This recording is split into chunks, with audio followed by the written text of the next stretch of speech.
God. హల్లెలూయా. ప్రభునందు ప్రియమైన పిల్లలారా, నేటి వాక్య ధ్యానం కొరకు మిమ్మల్ని ప్రేమతో ఆహ్వానిస్తూ ఉన్నాను. నేటి వాక్య ధ్యానం కొరకు ప్రార్థన చేద్దామా? మమ్మల్ని మిక్కిలిగా ప్రేమించుచున్న మా ప్రియ తండ్రి, మీ ఘనమైన ఉన్నతమైన శ్రేష్టమైన నామానికి వేలాది కోట్లాది స్తోత్రాలు నాయన. ఏ మంచి లేని మా జీవితంలో మరొక నూతన ఉదయాన్ని అనుగ్రహించారు తండ్రి. ఈ డిసెంబర్ మాసములో నీ పుట్టుకను గురించినటువంటి ఆవశ్యకత, అయినా నీవెందుకు ఈ లోకంలో పుట్టవలసి వచ్చిందో నాయన, నీవు ఒక్కొక్క భాగముగా మాతో మాట్లాడుతూ ఉన్నావు. ఈరోజు నాయన మీరు మరొక విషయాన్ని మేము ధ్యానం చేయడానికి నీ సన్నిధిలో కూర్చుని ఉండగా నీవే మాకు బోధించి నేర్పించమని, నీ పుట్టుకలో ఉన్న ఆ అంతరార్థం ఏమిటో, నీ పుట్టుక ఎందుకు అవసరమైందో ఈరోజు కూడా మేము తెలుసుకొనుటకు సహాయం దయచేయమని యేసునామమున ప్రార్థించి వేడుకుంటూ ఉన్నాను తండ్రి. ఆమేన్. ప్రభువునందు ప్రియ దేవుని పిల్లారా, ప్రతి ఉదయమున దేవుని వాక్యాన్ని ధ్యానం చేయటానికి మరి మీ సమయాన్ని హెచ్చిస్తున్నటువంటి నా ప్రియ సహోదరి సహోదరులకు, ప్రియ తల్లిదండ్రులకు నా నిండు వందనాలు తెలియజేస్తూ ఉన్నాను. మీరు వింటున్నటువంటి ఈ యొక్క ధ్యానాలు మరి దేవుని యొక్క లేఖనాల నుండి మనం నేర్చుకుంటూ ఉన్నాం.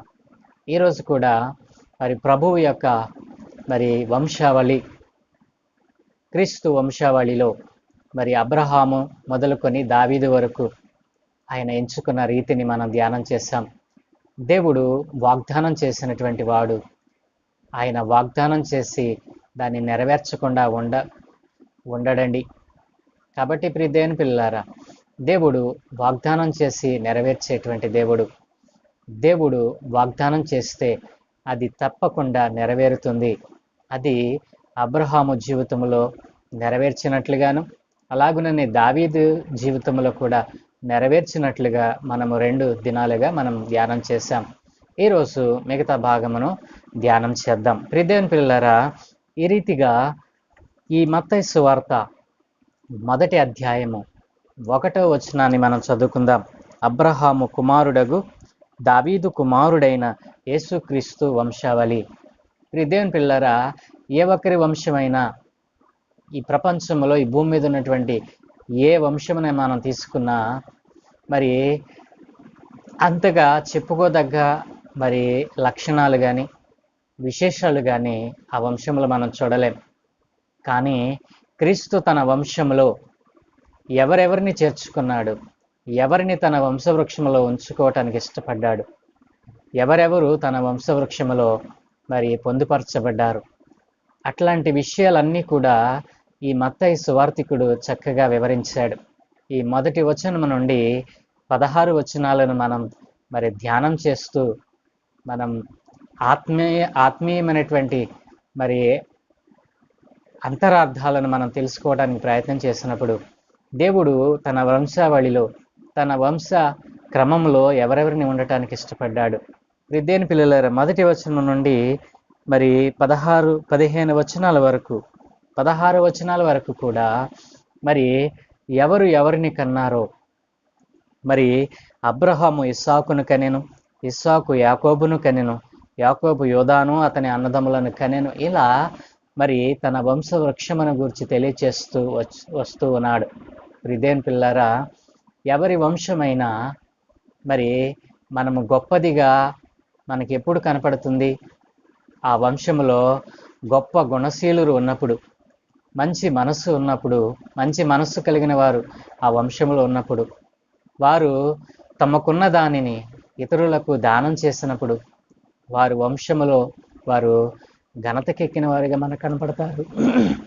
దేవుని పిల్లలారా, అట్లాంటి వంశములో దేవుడు అనేక మంది మగవారి పేర్లను మరి తన వంశక్రమంలో ఉంచుతూ, మరి ముఖ్యముగా 5 స్త్రీల పేర్లను తన వంశక్రమంలో, తన వంశ వృక్షములో ఉంచటానికి దేవుడు ఇష్టపడ్డాడు.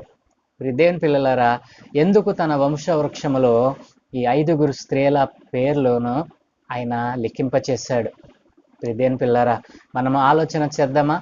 మరి ఈ 5 స్త్రీలు ఎందుకు తన వంశవృక్షంలో ఉండవలసి వచ్చింది అని అంటే, ఆయన తన వంశ వృక్షావళిలో వారి పేర్లు ఉంచడానికి గల కారణం ఏమిటో ఆయన 16వ వచనములో సూటిగా తెలియచేశాడు.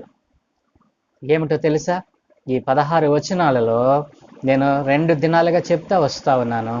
ఈ 16 వచనాలలో నేటి సమాజం యొక్క నిజ స్థితిని తెలియచేస్తా ఉంది.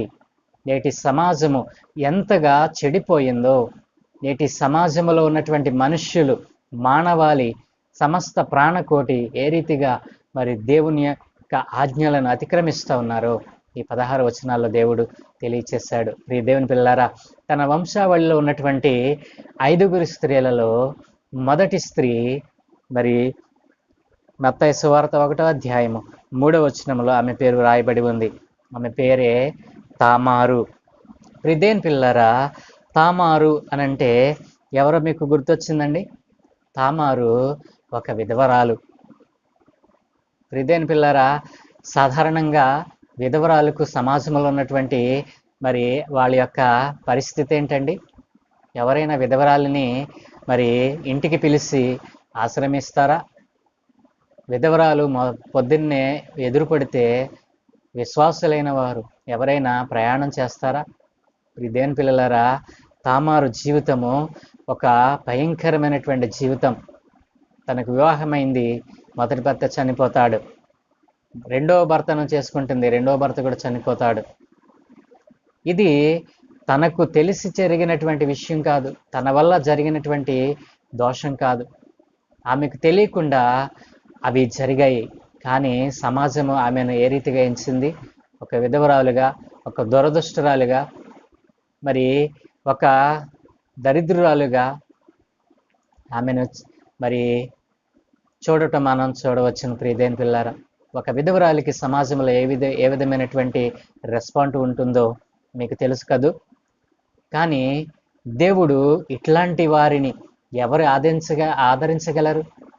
సమాజము ఎంతగా చెడిపోయిందంటే, ఒక విధవరాలు ఎదురొస్తే మరి ఆ రోజు అది ఒక మరి చెడిపోయినటువంటి దానిగా, మరి విధవరాలు ఎదురొచ్చింది, ఏదో కీడు జరుగుతుంది అనేటువంటి ఆలోచనతో వారిని చిన్న చూపు చూసేటువంటి సమాజంలో వారికి పేరు లేదు. ప్రియదేవుని పిల్లరా, సమాజంలో ఒక గుర్తింపు ఉండదు. వారు సమాజంలో మరి సంఘములో వారు ఉన్నప్పుడు వారికి ప్రత్యేకమైన స్థానాన్ని ఇవ్వరు.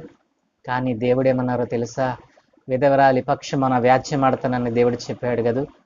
దేవుని పిల్లారా, ఈ 16 వచనాలలో దేవుడు దానినే తెలియచేస్తూ ఉన్నాడు. నేటి సమాజం యొక్క స్థితి నిలువుటద్దంగా ఈరోజు మరి 16 వచనాల్లో దేవుడు తన వంశవృక్షాన్ని తెలియజేస్తూ ఉన్నాడు. దేవుని పిల్లారా, సమాజంలో మరి తామారు లాంటి మరి వెలివేయబడినటువంటి స్థితి, ఈమెను మనం ఎలా చెప్పవచ్చునండి? ఈమె తనకు తానుగా నష్టపోయిందా? ఈమె తనకు తానుగా మరి నష్టాన్ని తెచ్చుకుందా? కాదు కదండి. విధి వంచిత అని మనము ఇట్లాంటి వారికి పేరు పెడతాం. తామారు జీవితంలో విధి వంచింది. విధి వంచటం బట్టే మరి తాను ఆ రీతిగా మారటానికి కారణమైంది. తన ప్రమేయం లేదు తన మొదటి భర్త చనిపోవడానికి, తన ప్రమేయం ఏమీ లేదు, తన దోషమేమీ లేదు రెండవ భర్త చనిపోవడానికి. మరి తామారు మరి తన యొక్క మామ చేత మరి మోసపుచ్చబడింది, మరిది చేత మోసపుచ్చబడింది.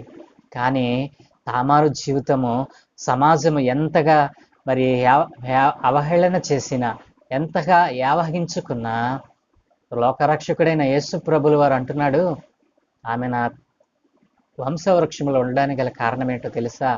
ఆమె దేవుని నియమానికి కట్టుబడి ఉంది.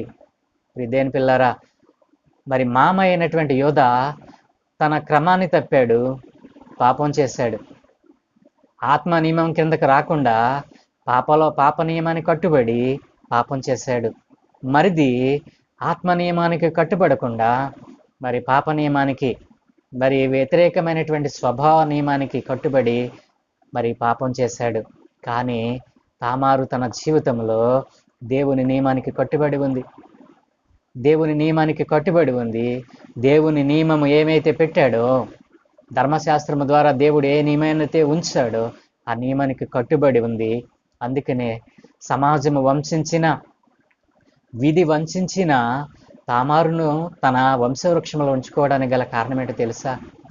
ఈ లోకములో ఉన్నటువంటి మరి పాపులను రక్షించటానికే, మరి పాపులను వెదికి రక్షించటానికి వచ్చినటువంటి వాడను నేను అని దేవుడు చెప్పాడు కదూ. ఆ మాటను ఫుల్ఫిల్ చేయటానికే ఆయన ఈ లోక రక్షకునిగా ఈ రోజున మన కొరకు పుట్టాడు. దేవుని పిల్లలారా, ఆయన పుట్టుకలో ఉన్నటువంటి ఆవశ్యకత ఏంటో తెలుసా? ఇట్లాంటి సమాజంలో వెలివేయబడినటువంటి అనేక మందిని, సమాజము వంచినటువంటి వారిని, సమాజం వంచింది, విధి వంచితగా మారిపోయింది, తనకు ఏ దిక్కు లేని సమయంలో, తనకు వయసు ఉంది, ఎంతో జీవితం ఉంది, కానీ ఏ పాప నియమానికి కట్టుబడకుండా ఆమె ఒకే ఒక దేవుని నియమానికి కట్టుబడి ఉందండి. దేవుని పిల్లారా, తామారును తన వంశవృక్షంలో ఉంచుకోవడానికి గల ప్రధానమైన కారణం ఏంటో తెలుసా? తాను దేవుని నియమానికి కట్టుబడి ఉండటం బట్టే. దేవుని పిల్లారా, ఈరోజు ఈ మొదటి స్త్రీ యొక్క విషయాన్ని మనం ధ్యానం చేసి మన పాఠాన్ని ముగించుకుందాం. దేవుని పిల్లలారా, తామారును ఎందుకు తన వంశవృక్షంలో ఉంచుకొనవలసి వచ్చింది అని అంటే మీకు అర్థమైంది కదూ. ఆమె దేవుని నియమానికి కట్టుబడి ఉంది కాబట్టి. సమాజం అంతా మరి ఈ లోకమంతా వెలివేసిన, విధి తనను వంచిన, దేవుని నియమానికి కట్టుబడి ఉన్న కారణాన్ని బట్టి ఇట్లాంటి వారిని సమాజం వెలివేసింది. ఈ భూమిలో ఉన్నటువంటి సమస్తమైన వారు వెలివేశారు. కానీ మరి అందరూ వెలివేసిన, ఎవరు నిన్ను త్రోసివేసిన, ఏ పరిస్థితిలో నీవు కృంగి కృషించిపోతా ఉన్నా నిన్ను రక్షించటానికి ఆయన పరమును వేడి ఈ లోకానికి వచ్చాడు. మరి శిశువుగా. దేవుని పిల్లలారా, మరి మిగిలిన 5 స్త్రీలని గురించి వచ్చే పాఠాల్లో నేర్చుకుందాం. ఈరోజు మనం నేర్చుకోవాల్సిన పాఠం ఏంటి? సాక్షాత్తు రక్షకుడైనటువంటి సర్వశక్తి కలిగిన దేవుడే ఈ రోజున విధి వంచినటువంటి ఒక స్త్రీని మరి ఆయన క్షమించగలిగాడే. ఈ రోజున నీ జీవితంలో ఎంతో మంది ఇట్లాంటి తామారులు ఎదురయ్యారు కదూ. వారి జీవితాన్ని చూసి నీవు ఏసడించుకుంటూ ఉన్నావా? వారికి సహాయం చేయవలసినటువంటి నీవే వారిని విధి వంచితగా ముద్ర వేస్తూ, సమాజంలో గుర్తింపు లేని వారిగా నీ వారిని ముద్రిస్తున్నావా? వారి వ్యక్తిగత జీవితాన్ని మరి తేటతెల్లం చేస్తూ, వారి వ్యక్తిగత జీవితాలను బట్టబయలు చేస్తూ, బహిర్గతం చేస్తూ వారిని హింసిస్తున్నావా? దేవుని పిల్లలారా, ఇది నిజమైన క్రైస్తవునికి తగదు అని, నిజమైన మరి రక్షణ ఆనందము, క్రీస్తు పుట్టాడు అన్నటువంటి ఆనందము నీ ఇంటిలోని, నీ గృహంలో నీవు చూడాలేనంటే ఇట్లాంటి మనస్తత్వాన్ని విడిచిపెట్టి సాక్షాత్తు రక్షకుడైన క్రీస్తు ప్రభుల వారే ఏ రీతిగా మరి తామారు లాంటి వారిని క్షమించగలిగాడో, ఈ రోజున నీ జీవితంలో అలాంటి వారిని క్షమించగలిగేటువంటి మనస్సు నీలో లేకపోతే నీలో నిజమైన క్రిస్మస్ ఎక్కడా? నీవు నిజమైన క్రైస్తవుడిగా నీవు ఎలా గుర్తింపు పొందుకుంటావు? ఈ రోజున ఆలోచన చేస్తున్నారా? ఈ 16 వచనాలలో దేవుడు ఎంతో గొప్ప మర్మాలను దాచి ఉంచాడు. ఆయన వంశ వృక్షాన్ని మనం పరిశీలన చేస్తే ఆయన ఎంత గొప్పవాడో. ఆయన అబ్రహాముకు వాగ్దానం చేసి నెరవేర్చాడు, దావీదుకు వాగ్దానం చేసి నెరవేర్చాడు. ఆయన వాగ్దానాలు నెరవేర్చడానికి తను తగ్గించుకున్నటువంటి గొప్ప దేవుడు. నీ కొరకు నా కొరకు ఆయన ఈ లోకానికి రావడానికి కారణం ఇదే. ఇలాంటి తామారు లాంటి అనేక మంది ఈ రోజున సమాజంలో వెలివేయబడి విధి వంచితులుగా మారిపోయి వారు పాపం చేయటానికి అవకాశం ఉన్న ఆ పాపానికి వారు కట్టుబడకుండా, పాపంలో జీవించకుండా దేవుని నియమానికి కట్టుబడి ఉండటం బట్టి దేవుడు వారిని తన వంశవృక్షంలో ఉంచుకున్నాడండి. దేవుని పిల్లలారా, ఆ రీతిగా మరి నీవు నీ జీవితంలో ఇతరులను క్షమించలేని వారిగా నీవు ఉంటే నీకు నిజమైన క్రిస్మస్ ఎక్కడా? నీవు నిజమైన క్రిస్మస్ను ఆనందించాలంటే, నిజమైన క్రిస్మస్ అంటే ఏమిటో తెలుసా? క్రీస్తుని ఆరాధించుట. నీవు నిజముగా క్రీస్తుని ఆరాధించేవాడివైతే, నీవు నిజముగా క్రీస్తుని ఆరాధించే దానివైతే ఈ రోజున నీ జీవితంలో ఉన్నటువంటి, ఈ సమాజంలో ఉన్నటువంటి ఈ యొక్క మూఢ లక్షణాలన్నిటిని, మూఢ నమ్మకాలన్నిటిని తీసివేయి. నిన్ను వల్ల నీ పొరుగు అని ప్రేమించు అని దేవుని ఆజ్ఞను పాటించు. అప్పుడే నీ జీవితంలో, నీ కుటుంబంలో నిజమైన క్రిస్మస్. దేవుని పిల్లలారా, నేటి పాఠాన్ని ఇక్కడతో ముగిద్దాం. రేపటి దినాన్న మరి 4వ భాగాన్ని మనం ధ్యానం చేద్దాం. దేవుని పిల్లలారా, ఈ మొదటి స్త్రీ తన వంశంలో ఉండటానికి కారణం ఏమిటో మీకు తెలిసింది కదూ.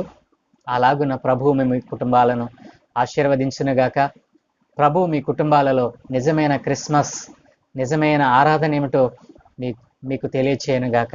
దేవుడు మీ కుటుంబాలను దీవించునుగాక. ప్రార్థన. మమ్మల్ని మిక్కిలిగా ప్రేమించుచున్న మా ప్రియ తండ్రి, గొప్ప దేవ, మీ ఘనమైన ఉన్నతమైన నామానికి వేలాది స్తోత్రాలు నాయన. ఇదిగో తండ్రి, ఈరోజు నీ వంశావళిలో ఒక విధవరాలు పేరును ఉంచుకోవటానికి కారణం ఏమిటో తెలియచేసావు నాయన. అవును తండ్రి, సమాజము ఎంతగా చెడిపోయిందో, సమాజము పాపము మానవుని ఎంతగా దిగదార్చిందో ఈ 16 వచనాలలో నాయన కొందరు స్త్రీల పేర్లను నీవు నీ వంశములో ఉంచుకొని వారిని ఎందుకు ఉంచనిచ్చావో నాయన మీరు మాకు సవివరంగా తెలియచేశారు. అవును తండ్రి, నీ నియమానికి కట్టుబడి ఉన్న వారిని నీవెన్నడూ విడిచిపెట్టేవాడు కాదు నాయనా. ఇదిగో తండ్రి, పాపులను రక్షించటకు వచ్చిన దేవుడను నేనే అని చెప్పిన గొప్ప దేవుడవు తండ్రి. ఈ రోజున అయ్యా ఇలాంటి అనేక మంది తామారులు సమాజంలో ఉన్నారు నాయన. వెలువేయబడిన వారిగా వారు నాయన ఇప్పటికీ చూడబడుతూ ఉన్నారు నాయన. ఇదిగో నిజమైన ఆరాధన చేస్తున్నటువంటి బిడ్డలు నాయన, అట్లాంటి వారు తారసపడినప్పుడు నీవు ఏ రీతిగా వారిని స్వీకరించావో అలాంటి మనస్సు ఈ ఆనంద మాసములో నిజమైన క్రిస్మస్ను అనుభవించాలని కోరిక కలిగిన వారి జీవితాలలో ఆయన నూతనముగా పుట్టించమని, ఏదైనా మేము చేసే పనులన్నిటి మీద మీకు అనుదృష్టి ఉంచండి.